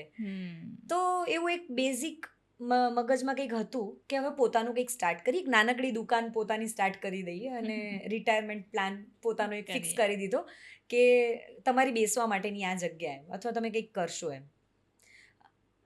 એક એ પોઈન્ટ મગજમાં હતો. અને બીજું એવું હતું કે યાર મહિલાઓ માટે કંઈ નથી થયું. તો એવું થયું કે હું શું આપી શકું એને. તો મેં મહિલાઓ માટે એક કન્સેપ્ટ વિચાર્યો કે હું મહિલાઓ માટે કંઈક આવી રીતે કંઈક કરું તો એમ કે એમને બોલવાની પ્લેટફોર્મ મળે, એમને એમ્પાવરમેન્ટ મળે, એક મહિલાની સ્ટોરીથી બીજી મહિલા પ્રેરાય. આવા બધા મનમાં વિચારો ચાલી રહ્યા હતા. અને પછી એક મિત્રનો સપોર્ટ મળ્યો અને એણે ઓટીટીનો આઈડિયા આપ્યો. તો મેં એ દિશામાં વિચારવાનું સ્ટાર્ટ કર્યું અને અમે ઓટીટી સ્ટાર્ટ કરી દીધું. મને કહેતાંય બહુ જ પ્રાઉડ ફીલ થાય કે આખા વર્લ્ડનું ફર્સ્ટ ઓટીટી છે મારું, જે મહિલાઓ માટેનું ઓટીટી હોય. હવે એ ચાલે કે ન ચાલે, હવે એક સમય બંધ પણ થઈ જાય, હવે એ એક સમયે લોકોને ગમે કે ન ગમે, અને હું કદાચ એમાં પૂરું કરી શકું કે ન કરી શકું. મેં બીજ વાવી દીધું છે. કરેક્ટ. હવે હું મરી પણ જઈશ ને તો પણ એ ફૂટપ્રિન્ટ ત્યાં રહી જશે. એ સ્તંભ ખોડાઈ ગયો. I am the first, correct. I am the unique. અને હવે કોઈ પણ વ્યક્તિ સ્ટાર્ટ કરશે, આનાથી સારું પણ કરી શકે, આનાથી સક્સેસ પણ જઈ શકે, એ વધારે મેં કર્યું એના કરતાં વધારે કમાઈ પણ શકે, પણ એ સેકન્ડ કહેવાશે. જ્યારે ઓટીટીનો ઉલ્લેખ આવશે ફ્યુચરની અંદર કે મહિલાઓ માટેનું ઓટીટી, ત્યારે હું કદાચ સાંભળવા માટે જીવિત હોઈશ કે નહીં હોય એ મને નથી ખબર, પણ એવું કહેવાશે કે યાર ગુજરાતમાં કોઈ છોકરીએ ચાલુ તો કર્યું હતું આવું કંઈક. એ ચાલ્યું કે ન ચાલ્યું તો ખબર નથી, પણ કંઈક કર્યું તો ખરું આવું ચાલુ, રાઈટ? તો એ વાતનું મને ગર્વ છે. અને બાકી તો ભગવાન ઉપર બધું, તમે ગમે એટલું કહો ને, તમારી મહેનત, એના ઉપર તમારા કિસ્મતનો તડકો અને એના ઉપર ભગવાનના આશીર્વાદ, આ બધું જ્યારે મળે ને ત્યારે તમે સક્સેસ થાઓ છો. એટલે આઈ એમ નોટ શ્યોર અબાઉટ કે હું એને કેવું ચલાવીશ કે કેવું ચાલશે, કે હજી હું એમાં સક્સેસ જઈશ કે નહીં. કારણ કે જ્યારે 2005માં આ જિજ્ઞા રાજગોર જ્યારે જર્નલિઝમમાં આવી, ત્યારે એને ખબર હતી કે 2024ની અંદર લોકો એનું ઇન્ટરવ્યૂ લેતા હશે? તો અત્યારથી હું એના માટે એવું શું કામ વિચારું કે આ ઓટીટી કેવું ચાલશે? અત્યારે તો મારે ખાલી એટલો જ ગર્વ લેવાનો છે કે આપણે બોસ બીજ રોપી દીધું છે. આપણે ફર્સ્ટ છીએ, એ પણ વર્લ્ડમાં ફર્સ્ટ છીએ. ઇતિહાસ રચાઈ ગયો છે આપણા નામે. હવે આપણે મરી જઈએ તો એ બહુ વાંધો નથી. સાચી વાત છે. અને પણ ખૂબ સરસ પગલું છે કે કોઈ સ્ત્રીઓના સશક્તિકરણ માટે જે સ્ત્રીઓ સારું કામ કરી રહી છે, જેમ કે મેં તમારું ઓટીટી જોયું હતું, તમે મિત્તલબેન પટેલ છે કે પબીબેન છે, એમનું તમે ત્યાં કામ બતાવેલું છે, બીજી ઘણી બધી વસ્તુઓ છે. અને મને જોઈને એટલું સારું લાગ્યું કે મોસ્ટલી ઓટીટી એટલે શું, અમે એન્ટરટેનમેન્ટ લઈએ કે મૂવીઝ જોઈએ કે સિરીઝ જોઈએ કે નાટક જોઈએ, કોઈ ગુજરાતી હોય તો દેટ્સ ઓટીટી. પણ આ થોડું અલગ પ્રકારનું ઓટીટી છે જે મહિલાઓના સશક્તિકરણ, મહિલાઓના કામગીરી એ બધું દર્શાવે છે કે એમના લાઈક તમે એક સ્ત્રી થઈને તમારા જીવનનો જે સંઘર્ષ તમે જોયો છે એ પાર કરીને તમે આટલે પહોંચ્યા છો, તો એમ બીજી સ્ત્રીઓનો તમે બતાવી રહ્યા છો. That is very commendable. Thank you. મને એવું લાગે તેજલ કે આપણે એવું કહીએ કે સ્ત્રીની દુશ્મન છે. એ છે ને આપણા અનાદિકાળ પહેલાં આપણા મગજમાં કોઈએ ઠસાવી દીધું, બરાબર? એકચ્યુઅલમાં સ્ત્રીની દુશ્મન છે જ નહીં. લોકોને ખબર હતી એ જે તે વ્યક્તિને કે એ જેણે મગજમાં ઠસાવ્યું પહેલાં, એણે નક્કી કર્યું હતું કે જો આ લોકોને અંદર લડાવી દઈએ ને તો શક્તિ બહાર ના આવે. એટલે હું તમને સાચું કહું ને, મને ક્યારેય કોઈ સ્ત્રી પ્રત્યે જેલેસી જ ફીલ નથી થતી. હું આ કહેવા ખાતર નથી કહેતી, મારી નજીકના જેટલા લોકો છે એ બધાને ખબર છે કે મને મહિલા પ્રત્યે ક્યારેય જેલેસી જ ફીલ ન થાય. ઉલટાનું મને તો એમ થાય કે વાવ, તું આ કરે છે એમ. મને હું ઓલવેઝ સરપ્રાઈઝ હોઉં ને ઓલવેઝ રાજી જ થતી હોઉં કે યાર એણે આમ કર્યું એમ. મને ક્યારે જેલેસી ફીલ ન થાય કે તું કેમ આમ કરે. મને ન લુકને લઈને, ન એના કામને લઈને, ઉલટાનું મને એમ થાય કે હું તને શું મદદ કરી શકું, બોલ ને. મને એવું થાય. તો જ્યારે બધી જ સ્ત્રીઓના મનમાં આવો વિચાર આવતો થઈ જશે ને, ત્યારે મને લાગે કે આ તો નીકળી જ જશે કે સ્ત્રીની દુશ્મન છે, બરાબર? અને આપણે એકબીજાને સપોર્ટ નહીં કરીએ તો બીજા, મતલબ બહારથી કોઈ થોડી સપોર્ટ કરવા આવશે આપણને. તો એક સ્ત્રી તરીકે તમારી અંદર સંવેદનાઓ છે, ભગવાને તમને લાગણીભર્યું દિલ આપ્યું છે, તો એ તમારી ફરજ છે કે તમે સ્ત્રીને સપોર્ટ કરો. તો જો દુનિયાની એટલી બધી સ્ત્રીઓ છે, તમારી ભાભી, તમારી માં, તમારી કાકી, એ બધાને ક્યારે બોલવા જ નથી મળ્યું. એમને કોઈ સાંભળ્યા જ નથી. કેમ? કારણ કે એ ઘરનું કામ કરે છે, બસ, ધેટ્સ ઇટ. તો મેં મારા ઓટીટી પ્લેટફોર્મ પર એ બધું જ ઓપન રાખ્યું. એક એવી વાત છે કે જ્યાં સુધી તમે કોઈ અસામાન્ય કામ નથી કરી લેતા ત્યાં સુધી તમારી કોઈ ગણના જ નથી કરતા. એટલે તમારે સામાન્યથી અસામાન્ય બનવું પડે છે. હવે સામાન્યની વ્યાખ્યા પણ એ જ લોકો નક્કી કરે છે કે જેમને આના સાથે કોઈ લેવા દેવા નથી, એટલે તમે હમ. નક્કી કરી લીધું કે ઘરનું કામ એ સામાન્ય છે, હા. એટલે તમે એને સાંભળવા તૈયાર નથી. હવે એ જ ઘરની લેડી ઘરને પણ સંભાળતી હશે ને ઓફિસ પણ સંભાળતી હશે, તો તમારા માટે એ અસામાન્યની વ્યાખ્યામાં આવી ગઈ, કારણ કે એણે એક સાથે મલ્ટીટાસ્કિંગ કામ કર્યું. પણ તો પછી પેલી બિચારીનું શું, એણે જે સામાન્ય કામ કર્યું છે, એક વખત તમે એ પણ તો કરી જુઓ, તમને ખબર પડે કે એ પણ કંઈ સામાન્ય નથી. સાચી. પણ હું એવું માનું છું કે મહિલાઓએ આ બ્રેક કરવું પડશે. ભલે એ કામ સામાન્ય નથી, ઘરનું કામ કંઈ સામાન્ય છે જ નહીં, પણ યાર એ તો બ્રેક કરો. બહુ વર્ષો થઈ ગયા હવે એ જ કામમાં છો, બહાર નીકળી જાઓ, કરેક્ટ. કમાઓ. તમે બીજી સ્ત્રીઓને જુઓ, પ્રેરણા લ્યો, તમને ખબર પડે. તમે તમારા જ ઘરની છોકરીઓને જ્યારે આગળ વધતા જુઓ છો, તો એમાંથી તમે પણ પ્રેરણા લ્યો ને. કેમ નાનું કામ ઘરમાં બીજું કંઈ કેમ ન થઈ શકે? અને હું એ જ કહું છું કે રોજ 4 કલાક રસોડામાં કાઢવાની જરૂર નથી. જરૂર નથી. અને હું તો એવું માનું છું કે આજે હું ફોર એક્ઝામ્પલ 40-50 હજાર કમાતી હતી, અથવા 15 હજાર, ચલો ને 15 હજારથી કમ 15 હજાર કમાતી થઈશું, તો 5 હજાર બીજા કોઈને રોજગારી આપીને મારા ઘરમાં કામ કરવા ન રાખી શકું? જે વ્યક્તિ એટલું સક્ષમ નથી, ડેફિનેટલી. એ બહાર જઈ શકે એમ નથી, તો એ ઘરકામ કરીને પોતાનું ગુજરાન ચલાવે છે. અલ્ટિમેટલી તો એ પણ આત્મનિર્ભર છે ને. છે. એ લેડી પણ આત્મનિર્ભર, તમારા ઘરે કામ કરવા આવતી બેન એ આત્મનિર્ભર જ છે, કારણ કે એ પોતે પોતાની રીતે કમાઈ રહી છે. તો તમે એનાથી એક સ્ટેપ આગળ વધ્યા છો, કારણ કે તમે એટલું ભણ્યા છો, તમે એટલું આગળ વધ્યા છો, તમે બહારની દુનિયા જોઈ છે, તમારામાં એ નોલેજ છે અને તમારામાં એ હિંમત છે બહાર જવાની, તો તમે ગયા છો.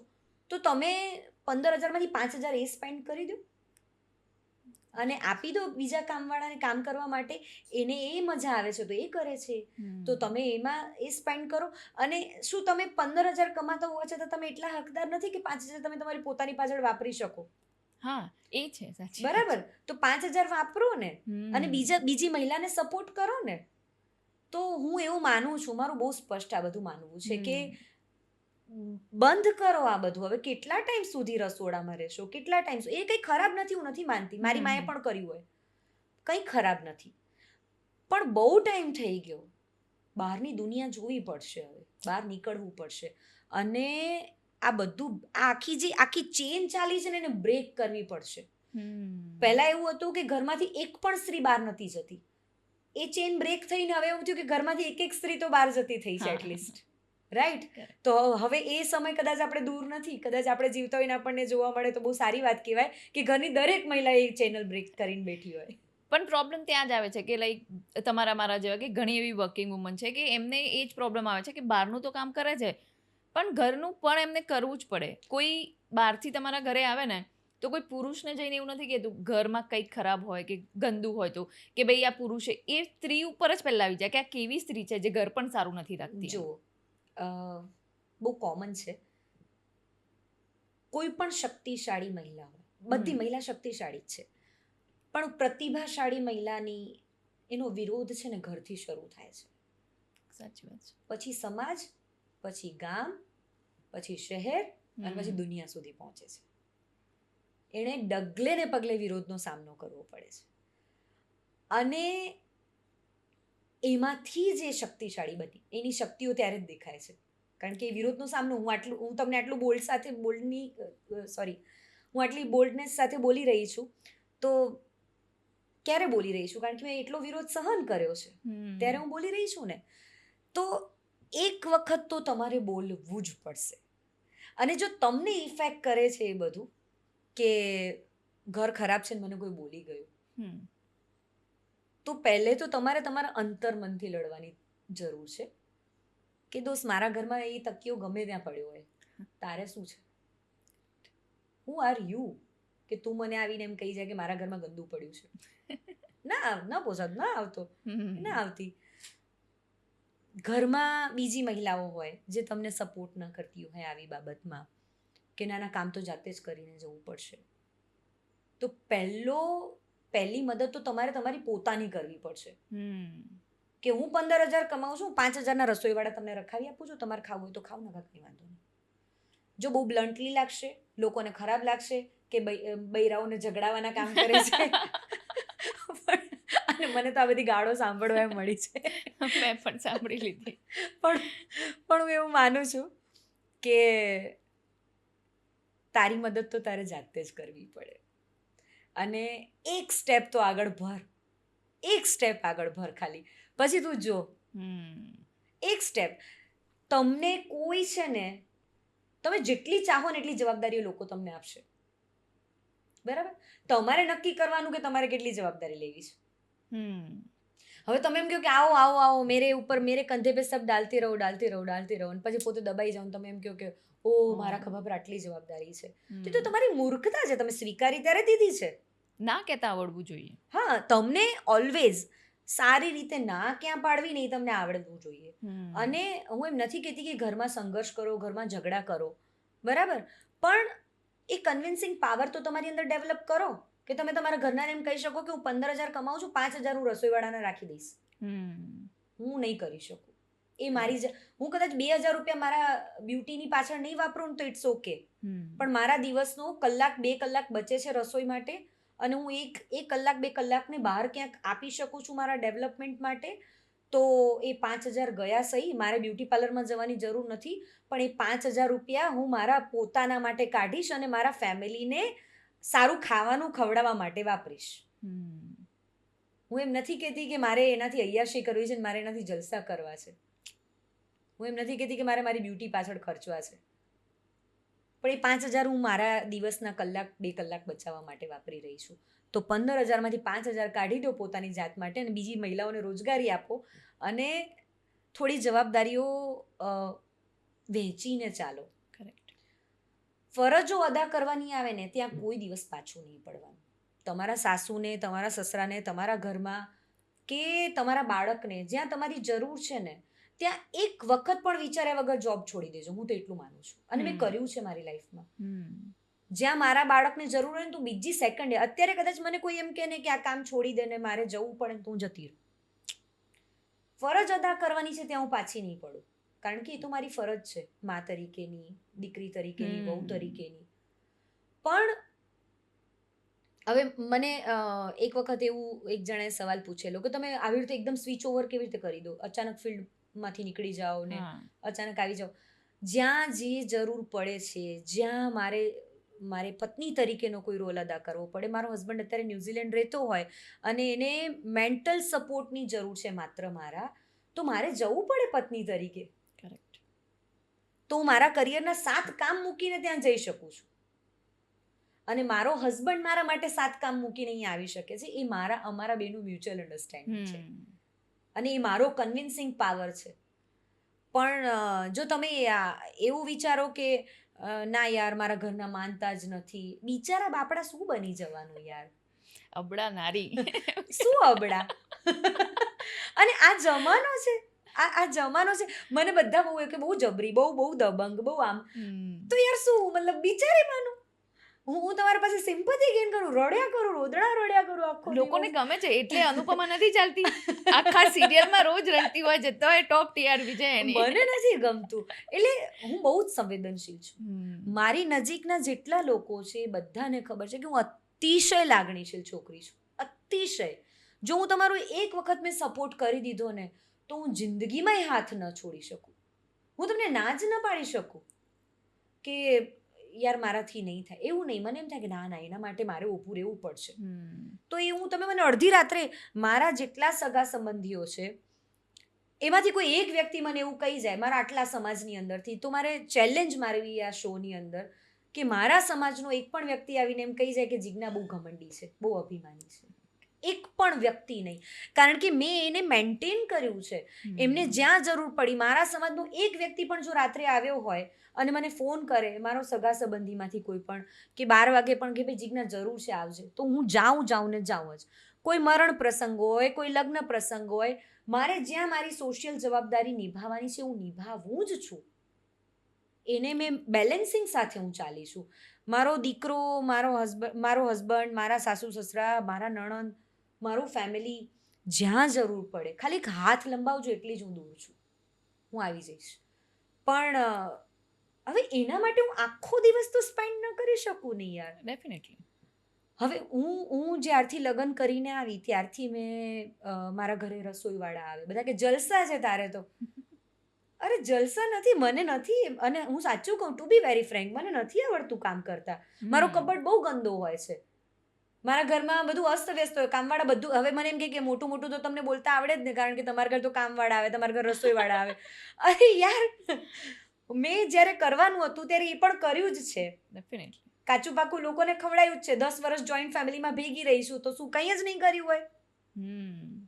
બરાબર, એટલે બધું કર્યું જ હોય, બધું પસા. અને હું જે કચ્છી ફેમિલીમાંથી બિલોંગ કરું છું, મારી ભાભીઓ માથું ઓઢીને ઢાંકીને રહે છે, અને બે ભાઈઓનું ફેમિલી વર્ષોથી જોઈન્ટમાં રહે છે. મારું 15 જણાનું કુટુંબ છે, અને મારા કાકા મોટા બાપાનું એટલું મોટું કુટુંબ છે, ખાલી 100 જણા જ અમે નોર્મલી ભેગા થઈ ત્યારે થઈ જઈએ ભેગા. તો વિચાર કરો કે આટલા મોટા હ્યુજ ફેમિલીમાંથી હું આવું છું જે છોકરી, તો શું એને કંઈ કામ કરતા નહીં આવડતું હોય? પણ મારા માટે બધું મેટર જ નથી કરતું. અત્યારે હમણાં તમે મારા ઘરે જોવા જાઓ તો મારા બેડરૂમમાં કબર્ડ ઉપર ને આમ તેમ બધા કપડાં વિખરેલા પડ્યા હોય. બીજે દિવસે કામવાળા આવે ને એ સરખું કરી જાય તો ઠીક છે, ને મને જ્યારે ફાવે ત્યારે હું વળી પાછી ચોખ્ખાઈની થોડી છું એમ તો કરી દઉં થોડું ઘણું. પણ થાય એટલું કરવાનું. અત્યારે ટાઈમ છે તો કર્યું, ન હોય તો ન કંઈ વાંધો નહીં. કોઈને શું ફરક પડે? અત્યારે મારા ઘરે સાંજે મહેમાન આવશે ને, અત્યારે કોઈ આવીને જોશે કે ઓહો એના બેડરૂમની અંદર તો છે ને બધું વેર વિખેર પડ્યું હતું, ક્યાંથી કરતી હશે, બહાર રખડતી જ હોય. પણ મને શું ફેર પડે છે? તો ના આવો મારા ઘરે, ના આવો. તમને આ બધું જોવું નથી ગમતું તો ના આવો. પણ હવે તમને સાચું કહું ને તો એક સમય હતો કે જ્યારે કદાચ બધાને અજુગતું લાગતું હતું મારા માટે. હવે એટલો બધો ચેન્જ આવી ગયો છે લોકોના નજરિયાની અંદર મારા માટે, સ્પેશિયલી મહિલાઓનો પણ. હું છે ને સાસરીમાં કે પિયરમાં હું પુરુષોની વચ્ચે જ બેઠી હોઉં. મારા જેઠાણી હોય કે મારા પોતાના ભાભી હોય કે એ લોકો મને એમ કે તું રહેવા દે, અમે કરી લઈશું. આટલો ફેર છે. અને એક મહિલાનો સપોર્ટ છે મને કે એ તું આના માટે બની જ નથી એમ કે. હું ઘણી વખત એવું થાય કે હું કામ કરતી હોઉં રસોડામાં તો મારી બહેનો ને મારી ભાભીઓ જોએ કોઈ વખત મને વિડીયો કોલમાં કે આમ તેમ, તો એ લોકોને તો એટલું શોક લાગે કે તું રસોઈ બનાવે છે, તમે શું કામ બનાવો છો એમ કે. મારા ઘરે કોઈ મહેમાન આવ્યું હોય અને હું એટલું પ્રાઉડલી કહું કે હું 4000 માણસની વચ્ચે ઊભી રહીને બોલી શકું છું ને, તો હું 40 માણસની રસોઈ પણ બનાવી શકું છું. એટલે એ મને આવડે છે. પણ એ મારા હાથમાં શોભતું નથી, એ જુદી વાત છે. અને આવડે છે એટલે કરવું જરૂરી થોડી છે કઈ રોજ. શોભતું નથી મને. મારા બેનને એ લોકો એમ કહી દે કે તું મૂકી દે, તને હાથમાં ઝાડુ તો સારું જ ન લાગે. હું ઝાડુ કાઢતી હોય ને તો એ લોકો હાથમાંથી ઝાડુ લઈ લે કે છોડ, તને નહીં ફાવે, તારા હાથમાં નહીં સૂટ થાય. એટલે એ હવે એક નજરિયો બદલાઈ ગયો છે. પહેલાં એવું થતું કે હું કોઈ પ્રસંગોમાં ન પહોંચી શકી હોઉં જોબને કારણે તો લોકો એવું વિચારતા કે જો હવે તો ભાઈ મોટી માણસ થઈ ગઈ, થોડી જોબમાંથી આપણે ત્યાં આવતી હશે, તો ટીવી પર આવે છે. તો પછી ધીરે ધીરે ધીરે લોકો જેમ કારણ કે અનુભવથી માણસ બોલે છે ને. જ્યારે એ લોકોને કંઈ કામ પડે અથવા કંઈક એમણે કોલ કર્યો હોય અને મેં એક જ રિંગમાં ઉપાડી લીધો હોય, અથવા એવું બન્યું હોય કે એમણે જસ્ટ મેસેજ ડ્રોપ કરી રાખ્યો અને મેં કોલ બેક કર્યો હોય, તો એમને રિયલાઇઝ થયું કે ના એ તો એ જ છે, એ બદલાઈ નથી. તો હવે ધીરે ધીરે એ લોકોનો નજરિયો બદલે, પણ એને બહુ ટાઈમ લાગે છે. ટાઈમ લાગે, પણ તમારે એવું ક્રિએટ કરવું પણ પડે કે તમે આ ટાઈપના છો ને આવા જ છો, તમે બધા માટે એવા જ રહેવાના છો. એફર્ટ્સ લગાવવા પડે કે તમારે એ હું એમ કહું કે એફર્ટલેસ છે બધું. ના, એવું નથી. મારે તમારી સાથે એક સંબંધ કેળવવો હશે, ભલે એ વાતોનો સંબંધ હશે કે ચાહે એ કોઈ પણ સંબંધ હશે, મારે તમારી સાથે એ સંબંધ કેળવવો હશે તો મારે થોડા એફર્ટ્સ તો નાખવા જ પડશે. કરેક્ટ. મારે તમારો મને મિસ કોલ આવ્યો છે તો અત્યારે હું કામમાં છું તો હમણાં કોલ ન કરી શકી, પણ રાત્રે આજે કે કાલ સુધી પણ મને યાદ રહેશે કે મારે તો કોલ કરવાનો રહી ગયો છે એને, તો હું કોલ કરી દઉં. તો એ સામેવાળો વ્યક્તિ ફીલ કરે છે કે ઓકે, એ ભલે 2 દિવસ પછી પણ એનો કોલ બેક આવ્યો.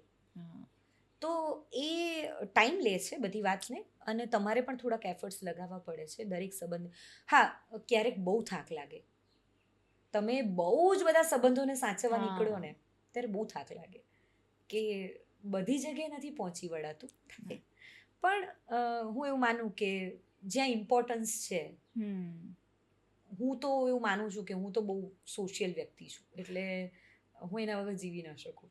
અને બહુ લાગણીશીલ છું, બહુ સંવેદનશીલ છું, તો લોકો અ, મને મને મને એક જ વાતથી નફરત છે કે મને કોઈ અભિમાની ન કહી જવું જોઈએ. અને મારા એફર્ટ્સ હંમેશા એને લઈને જ લાગેલા હોય કે મને કોઈ ઘમંડી ન કહી જાય, મને કોઈ કહેવાય ને એવું ન સમજી જાય કે મારી અંદર કોઈ સંવેદના નથી. તો એ મારું એક બેઝિક નેચર, મારો નેચર જ એવો, મતલબ પ્રકૃતિ જ છે મારી એવી કે મને નથી ગમતું. મને કોઈ એમ કહી જાય ને કે બિચારી બાપડી, તોય મને ગાળ લાગે. મને કોઈ નવરી કહી જાય ને તોય મને ગાળ લાગે. તો કોઈ મને એમ કહી જાય ને કે આ તો બહુ ઘમંડી છે, તોય મને ગાળ લાગે કે યાર મને ગાળ બોલી ગયા. મને એમ થાય કે બે ચાર મોટી મોટી ગાળો આપી દે ને તો એક સમય ચાલી જાય. પણ મને ઘમંડી ન કહેતા. પણ આટલું બધું કામ એક જોડે લાઈક કરવું એ પણ ડિફિકલ્ટ છે ને. તમે તમારું ઘર સંભાળતા હોય, તમારું પ્રોફેશનલ લાઈફ છે, તમારું ઓટીટી છે, તમે આટલા બધા કામ જે જોડે કરો છો, તમે લાઈક તમે બીજેપીના હા. રિસર્ચ ડિપાર્ટમેન્ટમાં જે છે એમની હમ. કમિટી એમાં પણ છો, આટલા સંબંધ તમે સાચવતા હોય, તમે એ પોઝિશન પર છો કે તમને દિવસના 100 લોકો પણ કોલ કરતા છે હમ. કે ભાઈ અમારે આ હેલ્પ જોઈએ છે કે અમને પેલી હેલ્પ હમ. જોઈએ છે. હમ. તો આટલું બધું કરવામાં એક્ઝોસ્ટ ના થઈ જાય માણસ? મેં જ કીધું ને કે ક્યારેક થાક લાગે. હમ અ, પણ જે માણસ જમીન નથી છોડતો ને, એ માણસ ક્યારેય દુઃખી નથી થતો. હમ જ્યારે તમે દરેક વાતને પોતાની ફરજના ભાગરૂપે લ્યો છો કે આજે આપણે બે મળ્યા છીએ, પછી 6 મહિના પછી પણ મને તમે કોલ કરશો તો હું તમારી મદદ માટે હાજર હોઈશ. હમ ભલે હું કદાચ સમયની વ્યસ્તતામાં એ સમય કદાચ ન કાઢી શકું, પણ મારું ફોકસ તો એ જ હશે કે હું તમને કેવી રીતે મદદ પૂરી પાડું. Correct. અને અ, અહીંયા સુધી પહોંચ્યા પછી કેટલીક વખત ખાલી કામ છે ને ખાલી ફોનથી જ પતી જતા હોય. હમ કોઈ હોસ્પિટલની અંદર એડમિટ છે અને કોઈ કહે કે પ્લીઝ બેન જરા થોડું આ કરાવડાવી દો ને, તો મેં કોઈને કહી દીધું હોય કે જરાક આનું જોઈ લેજે ને, એટલે એણે કરાવડાવી દીધું હોય. કોઈને પોલીસ સ્ટેશનની અંદર કંઈ પ્રોબ્લેમ છે તો કે બેન જરાક આ કરાવડાવી દો, તો કે જરૂરી નથી કે હું બધી જગ્યાએ પહોંચું, Correct. પણ મારી મદદ તમને કોઈ ના કોઈ રીતે પહોંચાડવાનો એ મારી ફરજ છે, હમ કોઈ પણ રીતે. પછી હું પર્સનલી આવું એવું તમારે આગ્રહ નહીં રાખવાનો કે હું જાઉં, અને તમારે એ પણ આગ્રહ નહીં રાખવાનો કે હું તમારી જોડે કલાક બેસીને એ વાત સાંભળું. હમ પણ મારી મદદ તમને પહોંચી જશે, એ મારી જબાન છે તમને. હમ કે હું તમને, એટલે તમને થાક લાગે, 100 કોલ તો નથી આવતા, કારણ કે લોકો કંઈ એટલા બધા તમને આખો દિવસ તમારા પાસે મદદ નથી માંગતા હોતા. પણ કેટલીક વખત એવું થાય, હવે તો સોશિયલ મીડિયાને કારણે અ, હું નથી માનતી કે હું બહુ મોટી એક્સપર્ટ છું, અને મને તો એવું લાગે કે હજી હું એ પોતે લર્નિંગ પ્રોસેસમાં છું. પણ લોકો બહુ જ મેસેજ કરતા હોય કે મને આ એટલી બધી પર્સનલ વાતો શેર કરે ને, ત્યારે એમ થાય કે યાર કેટલા બધા દુઃખ છે લોકોને, અને એણે ક્યારે તમારા પાસે મન હળવું કરવા. આજે હું તમારી પાસે મારી પર્સનલ લાઈફ મેસેજની અંદર શેર શું કામ કરું? હા પણ તમે તમારી પર્સનલ લાઈફ મારી સાથે શેર કરી રહ્યા છો, તો ઇટ મીન્સ કે મારી જવાબદારી બને છે કે યાર હું તને એક સાચી એડવાઇસ આપું, જે મારા માટે સાચી છે. તારી લાઈફમાં એ કેવી રીતે અપ્લાય થાય એ તો તારે જોવાનું. તો હું તને એટલીસ્ટ એવું કહી શકું એક મિત્ર તરીકે કે ના તું આમ નહીં આમ કર. અને એ હાય હેલો ને ગુડ મોર્નિંગ ને ગુડ નાઇટના મેસેજને તું બિલકુલ ધ્યાન ના આપું. પણ જો ખરેખર કોઈ સિરિયસ કમેન્ટ હોય અથવા કોઈ વ્યક્તિએ મને મેસેજ કર્યો હોય, મારો રિપ્લાય એને ગયો જ હશે, ગયો જ હશે. મારા ધ્યાનમાં નહીં આવ્યું હોય તો એ વસ્તુ જુદી છે કે મારા ધ્યાનમાં જ નથી, કારણ કે એટલા બધા મેસેજીસ હોય, એમાં તમારાથી કોઈ વખત હાઈડ થઈ ગયો હોય મેસેજ. પણ જો તમારા ધ્યાનમાં આવી ગયો હોય મેસેજ, અને મેં જો એમાંથી રીડ કરીને પણ વાંચીને મૂકી દીધો હોય, એવું તો ક્યારેય ન બને. એ જવાબ તો મેં આપ્યો જ હશે, ભલે રાત્રે 2 વાગે પણ હું ફ્રી થઈને કદાચ મેં મેસેજ જોયો હશે તો જવાબ આપી દીધો હશે કે ના. ઘણી વખત એવું એ થાય કે તમારી પર્સનલ લાઈફ ઇફેક્ટ થાય, ડિસ્ટર્બ થાય.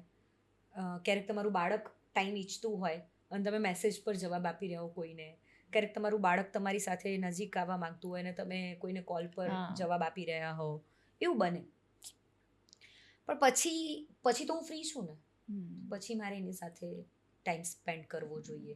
ચલો આખું અઠવાડિયું ટાઈમ નથી મળ્યો, અત્યારે હમણાં એવી પોઝિશન છે કે અમે 3 જણા અલગ અલગ ટુકડામાં જિંદગી જીવી રહ્યા છે. મારા હસબન્ડ ન્યૂઝીલેન્ડ, મારું બાળક છે એના દાદા દાદીને ત્યાં છે, અને હું અહીંયા એકલી છું.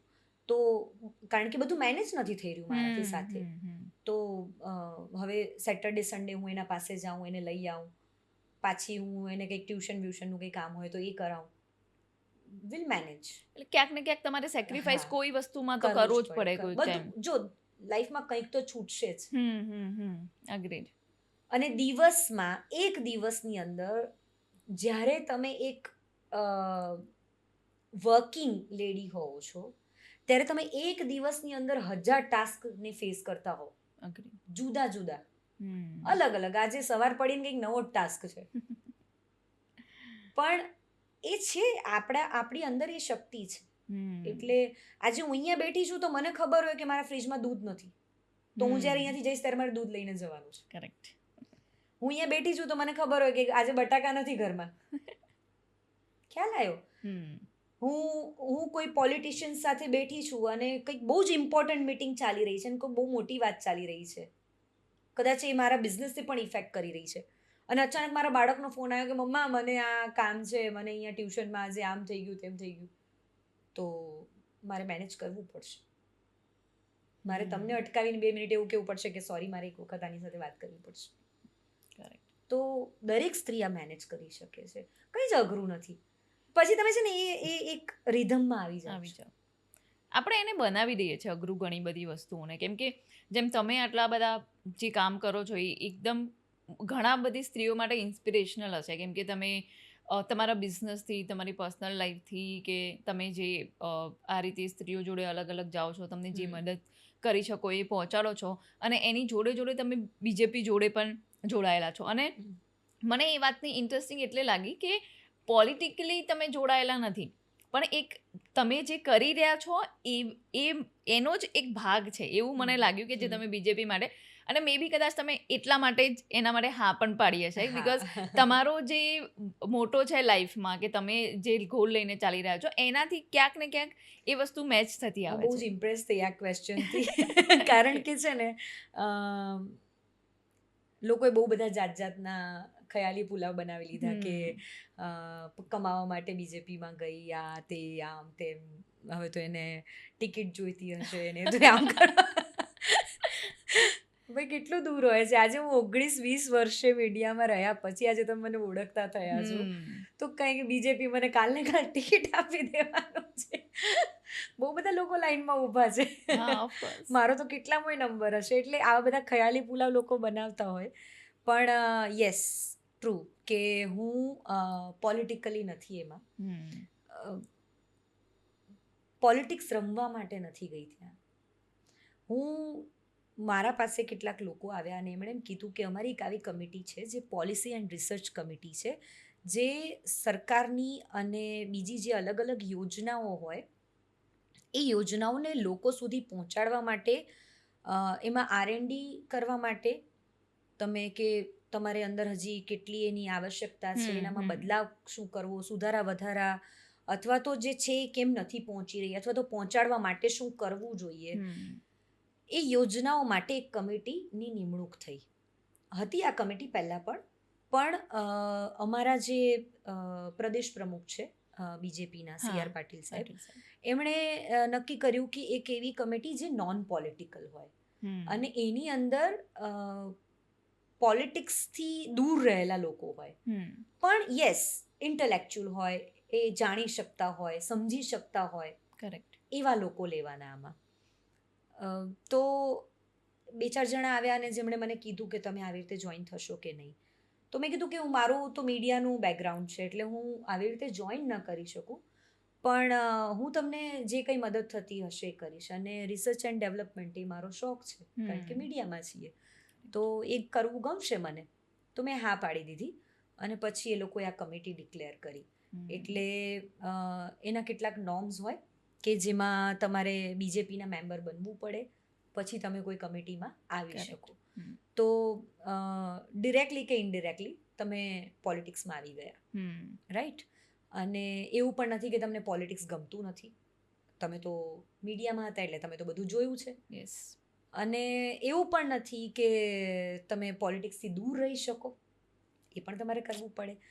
સેકન્ડ થિંગ કે હું એવું માનું કે ફાલતુમાં રાડ કરવી ને બૂમા બૂમ કરવી કે આમ નથી થયું તેમ નથી થયું, એના વિરુદ્ધ પડવું હા, અને એક જુદો ચહેરો બતાવવો લોકોને, એના કરતાં સામી છાતી પોલિટિક્સમાં જતું રહેવું સારું. સાચી વાત છે. એક્ટિવ પોલિટિક્સમાં આવવું એનો મતલબ એવો નથી હોતો કે તમે રાજનેતા બનવા માંગો છો. એક્ટિવ પોલિટિક્સમાં આવવું એટલે એનો મતલબ એમ પણ હોઈ શકે કે કોઈ વ્યક્તિ ખરેખર મદદરૂપ થવા માંગે છે સમાજને, કોઈ વ્યક્તિ પાયાના કામ સુધી પહોંચવા માંગે છે. તો સ્વાભાવિકપણે કે અમે 8 જણા નોન પોલિટિકલ છીએ, તો એવા લોકો જે પોતાની રીતે જે યોગદાન આપી શકે એ રીતે એમાં જોડાયા છે. તો હું આ રીતે નથી જોડાયેલી કે મારે કંઈ રાજનેતા નથી બની જવું, મારે કંઈ ભાષણબાજી નથી કરવી, પણ અને એ મારો એ સમય જેનો જ્યારે જે સમય હોય ત્યારે પોષાતું હોય ત્યારે એ બધું ગમતું હોય. તો એવા જે લોકો હશે, કેટલાય પાયાના કાર્યકરો છે જે વર્ષોથી બીજેપીમાં કામ કરે છે, બરાબર, પણ તેમ છતાંય એમને તમે કોઈ દિવસ જોયા કે ફ્રન્ટ ફેઝમાં આવી ગયા અને લડવા લાગી ગયા ઇલેક્શન? બધા જ તો થોડી ઇલેક્શન લડે અને બધા જ તો થોડી કંઈ નેતા બની જવાના છે. પણ તમે એક પક્ષ જે બહુ મજબૂત અને બહુ મોટી પાર્ટી છે એમાં તમે તમારું એક યોગદાન સમાજને આપી રહ્યા છો, દેટ્સ ઇટ. હા, અને એકચ્યુઅલી આ બહુ સરસ આઈડિયા છે, કેમ કે મેં કોઈ પાર્ટીનું આવું સાંભળ્યું નથી. હા, ગવર્મેન્ટ કોઈ આવો પ્રોજેક્ટ કરે એ આપણે સમજી શકીએ કે ગવર્મેન્ટ કરી રહી છે, પણ એઝ અ પોલિટિકલ પાર્ટી તમે Yes. એ રિસર્ચ કરી રહ્યા છો, તમે એ જોઈ રહ્યા છો કે ભાઈ અમે જે યોજનાઓ લાવીએ છીએ લોકો સુધી પહોંચે છે કે નહીં, એનું યોગ્ય ઉપયોગ થાય છે કે નહીં, એમાં True. શું ખામીઓ છે, એને આપણે શું સુધારી શકીએ. એટલે આટલા એકદમ નીચેના લેવલથી એક જે પાર્ટી વિચારતી હોય કે તમે કોઈ બી પાર્ટીને સપોર્ટ કરો એની અલગ વાત છે, હું બીજેપી કોંગ્રેસની વાત True. નથી કરી રહી, પણ જો એક પાર્ટી આટલું ડીપમાં વિચારી રહી હોય તો દેટ મીન્સ કે એ પાર્ટીનું ચલો એટલીસ્ટ નીતિ સારી છે કે લોકો માટે સારું કરી રહ્યા છે. કેમ કે હમણાં જ થોડા ટાઈમ પહેલાં જ મારે વાત થતી હતી કે સ્કિલ ઇન્ડિયા જે કરી રહ્યા છે એમાં લોકલ લેવલ ઉપર કેટલા બધા પ્રોબ્લેમ છે. એટલે આવી કમિટી હોવી એ ખૂબ જરૂરી છે, કેમ કે એમાં ખાલી અટેન્ડન્સ લગાવી લે છે અને પૈસા માટે લોકોને લાવી અને જો જતા રહે છે. કેવું છે કે ગવર્મેન્ટની કોઈ પણ યોજના હોય તો એ લોકો સુધી જ્યારે ન પહોંચતી હોય ત્યારે તમે કદાચ બની શકે કે સીધા તમારા વિસ્તારના નેતા કે તમારા વિસ્તારના જે વ્યક્તિઓ હોય એનો તમે સપોર્ટ મતલબ એના સુધી પહોંચો તમે અને તમે કહો કે ભાઈ અમને આ પ્રોબ્લેમ છે, એટલે ગવર્મેન્ટ સુધી એ પહોંચાડવાનો પ્રયત્ન કરે. કેટલીક વખત એવું થાય કે ઉપરના લેવલથી એક પોલિસી બનીને આવેલી છે જે ગવર્મેન્ટ થકી, અને નીચે પહોંચતા એ બ્રેક થઈ ગઈ છે અથવા તો કોઈક કારણોસર એમાં હજી કંઈક બદલાવની જરૂર છે. હું એ સમય કદાચ ધારો કે 50 લાખ લોકો સુધી માટે આ એક પોલિસી બનાવી હોય કે આ 50 લાખ લોકોને આનો લાભ થાય. સમય આવતા આવતા બદલાઈ જાય ને વસ્તી વધી ગઈ હોય ને પછી એનો હવે તમે એમાં બદલાવ જ ન લાવો તો કેવી રીતે ચાલે? કરેક્ટ. તો સમય આવતા આવતા દરેક પોલિસીને રિવાઇઝ કરવાની જરૂર પડતી હોય, એનામાં બદલાવ લાવવાની જરૂર પડતી હોય. કોઈક વ્યક્તિઓ હોય જે ડાયરેક્ટ ન પહોંચી શકતા હોય તો શું કરે, પક્ષના કોઈ વ્યક્તિ હોય એને જઈને કે ભાઈ આ જુઓ ને જરા મને આનાથી પ્રોબ્લેમ થઈ રહ્યો છે, તો એવા લોકો પણ તમારા સંપર્કમાં આવી શકે.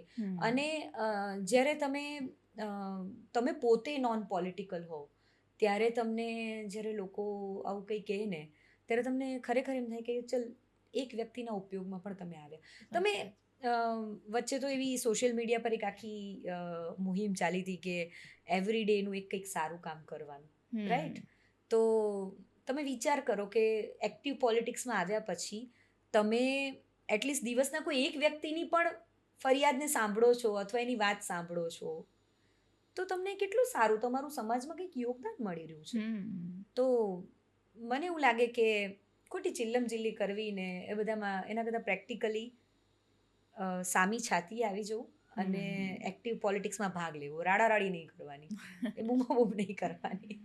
સાચી વાત. અને જરૂર છે આવા લોકોની અત્યારે પોલિટિક્સમાં કે જે ખાલી બોલે નહીં, કંઈ કરીને બતાવે. હા, એટલે મને તમે આવીને એમ કહો કે ભાઈ આ જગ્યાએ અમને આ પોલિસીમાં ખામી લાગી અથવા તો હું મારા જે એક વેમાં જવાતું હોય એ રીતે હું જાઉં, એ આખી જે લેન હોય એને ક્રોસ કરીને તો ન જવાય, કારણ કે બીજેપી બહુ જ શિસ્તબદ્ધ પાર્ટી છે.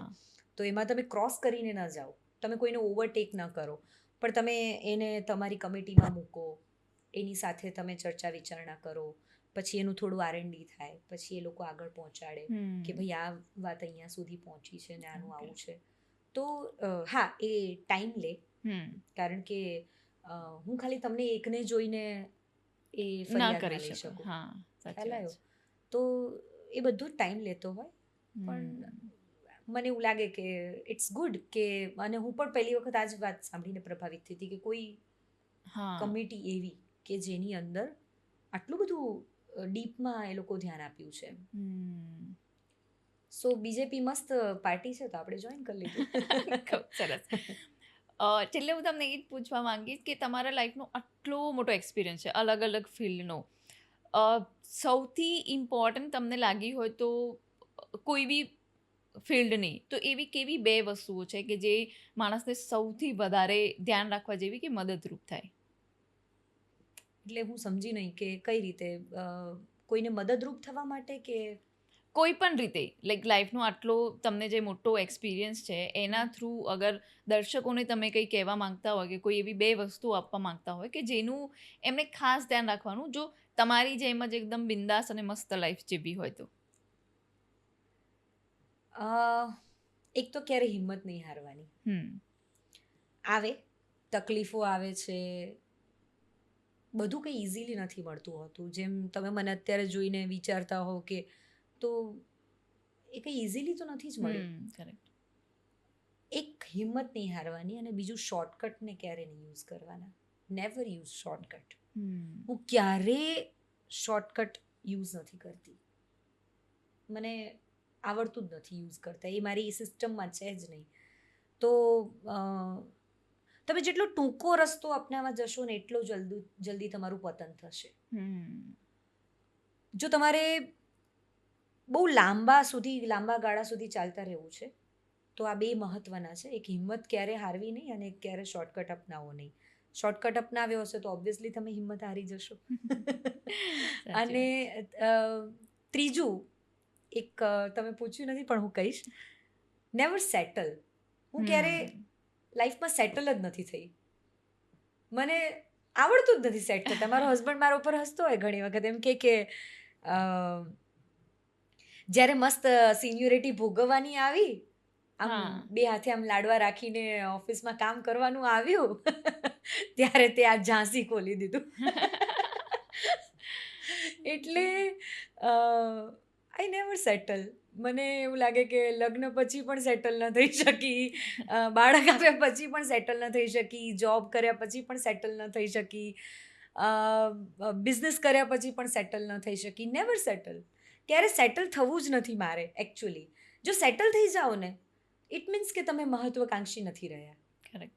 અને મહત્વકાંક્ષાઓ મરી ગઈ છે. હમ. તો જ્યારે તમે સેટલ થઈ જાઓ, તમે માની લીધું કે ઓકે ફાઇન, ચલો બંગલો જોતો તો બંગલો મળી ગયો, રાઈટ?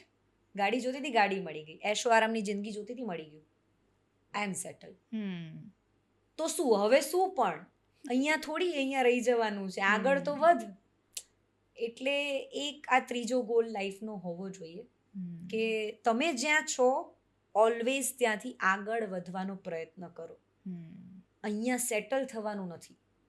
અહીંયા આપણે વચ્ચે એક આચાર્ય પ્રશાંતનું બહુ મસ્ત ઓડિયો ક્લિપ હતી, એ મેં શેર પણ કરી હતી કે ભાઈ યહાં પે તંબુ ગાડને નહીં આવ્યો, આગે બઢો. તું જગ્યા ખાલી જ કરીશ તો બીજો કોઈ આવશે અને એ જગ્યા પર તારે જવાનું છે. હવે તું અહીંયા એમ વિચારી લે કે હું હવે અહીંયા બેસી જાઉં આરામથી જગ્યા જમાવીને, તો તું નહીં હટે તો તને સમયનું વેણ હટાવી દેશે, રાઈટ? એટલે તારે તો આગળ વધવું જ પડશે. તો એવું બધું ન વિચારો. ઘણી વખત જો ખાસ કરીને યંગસ્ટર્સ આજકાલ એવું વિચારી લે કે મેરેજ કરી લઈએ, એક રિલેશનશિપમાં આવી જાય એટલે સેટલ, કરિયર બની ગયું, આ કરી દીધું, તે કરી દીધું એટલે સેટલ. અરે યાર, એમ સેટલ નથી થવાતું. અને એમ સેટલ થવા માટેની તમારી પેલી હોવી જ ન જોઈએ. તમારી ઈચ્છા એવી હોવી જ ન જોઈએ કે સેટલ થઈ જવું છે. તમે એવું માની લીધું કે તમે પોડકાસ્ટ બનાવી લીધું અને પછી તમે સેટલ, ન બની શકાય. તમારે પોડકાસ્ટથી આગળ વધવું જ પડશે. તમે આજે 4 કરતા હશો, તમારે 10 કરવા પડશે. તમે 10 કરતા હશો, તમારે 100 કરવા પડશે. અને 100 કરતા સમય તમે સેટલ નથી થવાના. ઉલટાના બીજા તમારા ઉપર ઘણા બધા પેલા ચેલેન્જીસ આવવાના છે. અને ચેલેન્જીસને પાર કરતા કરતા આગળ નીકળશો એનું નામ જ જીવન. ત્યારે જ આગળ વધી શકીશું. ત્યારે જ મજા આવશે ને કે જો ટોપ પર પહોંચ્યાની કોઈ મજા નથી. બહુ એકલું લાગે. જ્યારે તમે એકદમ ટોપ પર પહોંચી જાઓ, તમે એમ કહો કે હું પેલા શિખર પર જઈને સેટલ થઈ જાઉં, બહુ એકલું લાગશે. સેટલ થઈને કરશો શું ત્યાં શિખર પર? તો મેં તો શિખરનો સ્વાદ જ ચાખી લીધો છે અને આઈ ફીલ કે ત્યાં બહુ એકલું લાગે. જો તમારું એ મતલબ તમને કહું ને કે એ જગ્યા પર તમે પહોંચો પછી છે ને સંબંધો છૂટતા જાય. લોકો તમને એમ સમજતા જાય કે હવે આના સુધી કેવી રીતે પહોંચવું, કારણ કે તમે તો ટોચ પર બેસી ગયા છો. તો તમને બહુ એકલું ફીલ થાય. પછી તમે 1 મહિનો, 2 મહિનો, 5 મહિના, 10 મહિના કે જેટલા ગાળાતો હોય ત્યાં સુધી એટલો ટાઈમ કાઢી શકો ત્યાં, જ્યાં સુધી તમને એકલું ફીલ ન થાય ત્યાં સુધી. પછી પાછું ધીરે ધીરે સીડી ઉતરીને નીચે જવું પડે, કારણ કે આપણે સામાજિક પ્રાણી છીએ. સાચી વાત છે. તો શિખર પર જઈને સેટલ નથી થવાનું, ત્યાંથી પાછું જ ઉતરવાનું છે. રેસમાં ચાલતા રહેવાનું છે. યસ. એટલે મારા ઘણા બધા ફ્રેન્ડ્સ છે જે મને મસ્તીમાં એમ કહેતા હોય કે જિજ્ઞાના જમાના ન હોય, જિજ્ઞાનો તો યુગ છે. એટલે હું યુગમાં જ ચાલ્યા કરું છું. સાચી વાત. Thank you Jignaben. Thank you. તમારી જોડે વાત કરી અને ખૂબ જ મજા આવી અને ઘણું બધું નવું શીખવાનું મને પણ મળ્યું અને અમારા દર્શકોને પણ ઘણું બધું નવું શીખવા મળ્યું. થેન્ક યુ સો મચ કે તમે મને અહીંયા ઇન્વાઇટ કરી અને આઈ ફીલ વેરી પ્રાઉડ કે આજે એક લેડીની સામે હું જ્યાં બેઠી છું. તમે પણ એક સાહસ કર્યું છે જીવનનું, તો બહુ સારું લાગે છે. All the best. તમારા વ્યુઅર્સને all the best. Thank you. Thank you.